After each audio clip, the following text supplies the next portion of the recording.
What's up, YouTube? Urban Acolyte TV here, and my name is Prince. In this video, I finally am going to get around to Supreme Leader Snoke. But before I get started, let me ask you who you think the Supreme Leader is. Alright, so I will admit that during all the hype leading up to The Force Awakens, I was a little bit excited at the thought that Snoke might be Darth Plagueis. I'll even admit that I gave some serious thought to that whole Darth Jar Jar theory that popped up on Reddit back in the fall. After I really started to give the whole identity of Snoke some thought, well, I'm just gonna have to say that I stopped thinking that Snoke and Darth Plagueis are the same person. As a matter of fact, I'm gonna give you some pretty convincing evidence of why I don't think Snoke is Darth Plagueis at all. But before I get to that, let's take a quick look at some of the other guesses at who Supreme Leader Snoke might be that have recently popped up around the net. So there's this one argument where Kylo Ren travels back through time to train himself as Snoke. Now, because Rian Johnson says that Episode 8 will feature some things never done before in a Star Wars movie, people seem to think that could include time travel. I don't know about that one. There's another argument that Snoke is actually Darth Vader. Now, I've not read much about that one, but the most significant proof seems to be because Vader and Snoke have similar scars. Now, while I think it is true that Snoke most likely had some horrible accident that possibly involved a lightsaber, I don't think that argument carries much weight.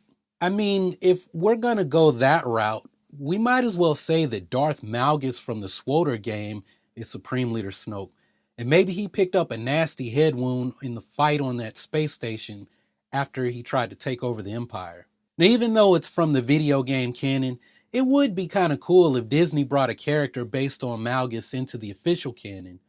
But that's another topic for a different video. All right, now the argument for the Grand Inquisitor from the Rebel series being Supreme Leader Snoke almost had me.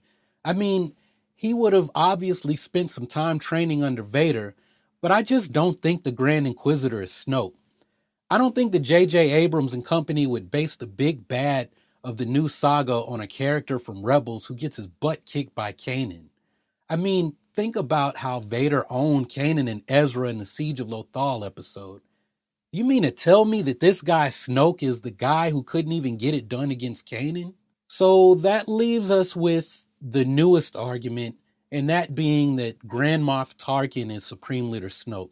The argument is that somehow Tarkin survives the destruction of the Death Star and pulls the Imperial remnant back together to form the First Order. The thinking is that because we never see Snoke actually use the Force, he doesn't have to be a Force user. Here's a question. If you buy into this argument, how will Snoke complete Kylo Ren's training if he doesn't know the dark side of the Force? Who were Snoke's other students and what was he teaching them? Because recall that Snoke calls Kylo Ren his most gifted student. So this brings us back to Darth Plagueis. Well, guess what? I don't think Snoke is Plagueis either. Maybe you do, maybe you don't. I'm not going to tell you what to think. I'm just going to lay out my reasons for why I don't think Snoke is this Plagueis dude, and I'll leave it at that. Now, I want to remind you of the first thing that Lord Santeca said to Poe Dameron in his hut. He said, there's so much more that needs to be done, but this will begin to make things right. Was Lord Santeca talking about things that need to happen to bring the Force back into balance? Or was this a bigger statement concerning the state of the Star Wars saga? What I'm trying to get at is this. I feel like this was Lucasfilm's way of saying they're beginning to set things right to undo the damage of the prequels. I'm specifically getting at this idea of the midi-chlorians. Let's go back to the opera scene with Anakin and Chancellor Palpatine. Now, Palpatine tells Anakin that Plagueis turned his sight inward so deeply that he had come to comprehend and master life and death. Palpatine tells Anakin that Plagueis could directly influence the midi-chlorians to create life, and with this knowledge, Plagueis could easily keep someone from dying. Of course, Palpatine frames this as the tragedy of Darth Plagueis the Wise, because he could stop people from dying, except himself, because Plagueis is killed in his sleep. So this whole Darth Plagueis argument of Snoke being Plagueis is that somehow Plagueis didn't die, or he managed to resurrect himself. Okay, so let's go back to Lord Santega's statement. We're setting things right. Now, the idea of the midichlorians is one of those things that the new Star Wars saga is going to attempt to set right. The Force isn't magic, and it isn't a science project either. This is one possible reason why the Plagueis novel is no longer part of the canon. I mean, if we make Star Wars about bloodlines, science experiments, and midichlorians, it takes away the mystery that lies in the mystical aspect of the Force. So Plagueis was seeking immortality, and he discovered the secret to attain immortality. What we don't know is if he ever actually attained immortality. Since he was killed by Palpatine, I'm going to wager that he didn't attain immortality, and he did not discover a way to resurrect himself from beyond the grave. What I would find more plausible is that Plagueis discovered the same path to immortality as Qui-Gon Jinn, meaning he learned how to preserve his consciousness after his body died. So what would lead me in this direction? In the Tarkin novel, Palpatine says that he and Plagueis learned secrets from the dark side while in the Sith temple that lies under the Jedi temple on Coruscant. It is implied that this was a ritual requiring both a master and an apprentice to perform that would allow them to harness the full power of the dark side of the Force and live for thousands of years. Plagueis was solely concerned with becoming immortal, but Palpatine was seeking power. From Palpatine, we learn that someone would be granted the ability to reshape reality and fashion the entire universe as they saw fit. Basically, this dark side ritual would turn someone into a god, like described in the prophecy of the Sithari. Something else that the Tarkin novel establishes is that Darth Plagueis is dead. Plagueis is mentioned at least 8 times in the novel, and each time he's referred to in the past tense. Plagueis is dead. End of story. So let's say that you don't buy that Plagueis is dead. Maybe he somehow did manage to survive and Palpatine only believes that his former master is dead. Well, that brings me to another point. Plagueis is a moon, or a mun, and I don't think Snoke is. As a matter of fact, Snoke is described as a humanoid but not human. So, as it turns out, Leland Chi, who's the keeper of the hologron, stated that Plagueis species did not originate in the Plagueis novel. Plagueis species as a mun was made canon by Lucasfilm. I got this information from Wikipedia, so if you want to check to see if this is still official, you can tweet Leland Chi on Twitter. And if you do, make sure to send him a link to this video so you can help my channel grow. Okay, so let's get back to Snoke. If you're still not convinced that Snoke is not Darth Plagueis, how about we turn to Andy Serkis, the actor playing Supreme Leader Snoke? Andy Serkis says that he's familiar with the Darth Plagueis theory. He says he's read up on the prequels, but in the end, he says Supreme Leader Snoke is just Snoke. So if Supreme Leader Snoke is not Darth Plagueis or anyone else that we've seen already, who is he? Well, let's think about something. If Supreme Leader Snoke is a Sith that we've already seen, then what did Anakin really do? If Anakin is actually the chosen one, then he brings balance to the Force. Unfortunately, bringing balance to the Force means that Vader destroys the Sith and the Jedi. The new Star Wars saga is attempting to redefine the universe and our understanding of the Force. Maybe bringing balance to the Force meant this happens by destroying the Order of the Jedi and the Order of the Sith as the most visible philosophical schools of the Force. Think about the Church of the Force and the people of Tuono Village on Jakku. Look at Maz Kanata, or even Mother Talzin and the Night Sisters on Dathomir. See, there's these other factions that study the Force in the Star Wars universe. Think about it like the Abrahamic religions. You have Judaism, Islam, and Christianity. These are 3 religions with differing views about basically the same God. And within those 3 major branches, you have all these different ideologies.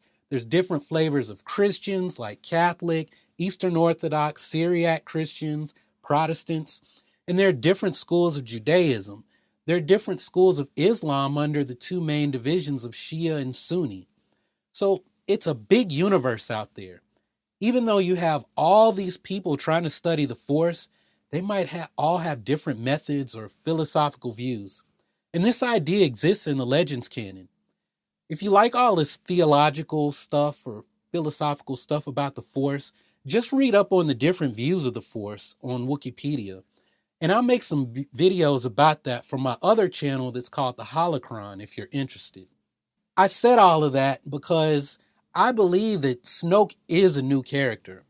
I think that Snoke belongs to a different school like the Sith who study the dark side of the Force. I also think that Snoke is extremely old. Think of Snoke as like the mirror to Maz Kanata or the dark side version of Maz. Snoke tells Kylo Ren that he's never had a student with such promise before him. So this tells me that Snoke had other students. He goes on to say that he watched the Galactic Empire rise and fall. So there's a big question to consider. If Snoke watched the rise of the Empire, what kind of timeline is he talking about? Does he mean the rise of the Empire starting with Darth Bane, the ascension of Palpatine from Senator from Naboo to Emperor, or more recent, like just in the prequel period in the movies? Thinking about this is just making me want to ask more questions about Snoke, like maybe he could be from another group of Sith who've been waiting to take down the Bane order of Sith who follow the rule of two.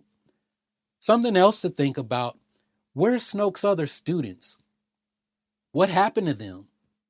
So I have so much more to say on this topic, but I don't want this video to run any longer. So I'm going to end on this note.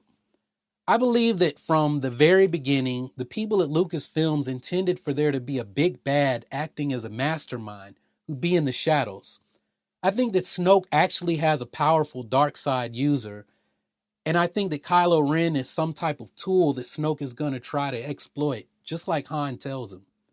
I think that in the early phases of The Force Awakens, there was going to be a shadow character running a dark side of the Force user and the Imperial Remnant.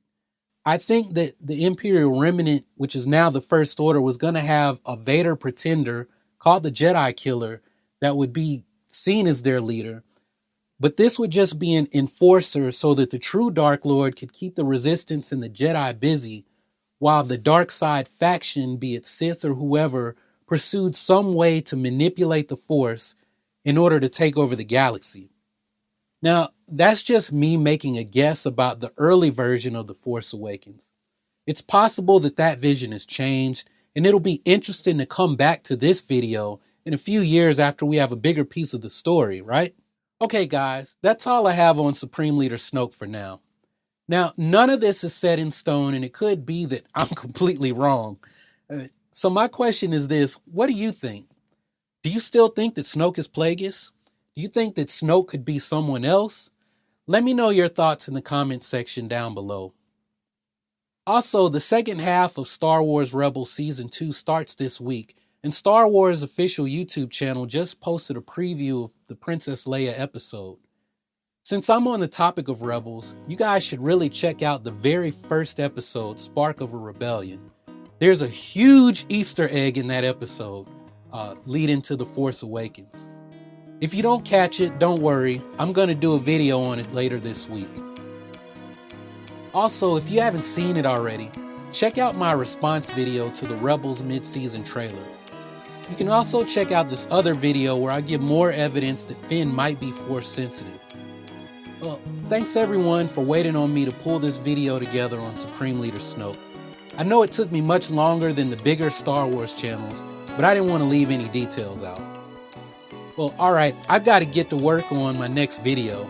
I have some awesome stuff that'll blow your mind, so make sure to subscribe so you'll know when I get my next video posted. Y'all keep on breathing, and may the Force be with you. Bye.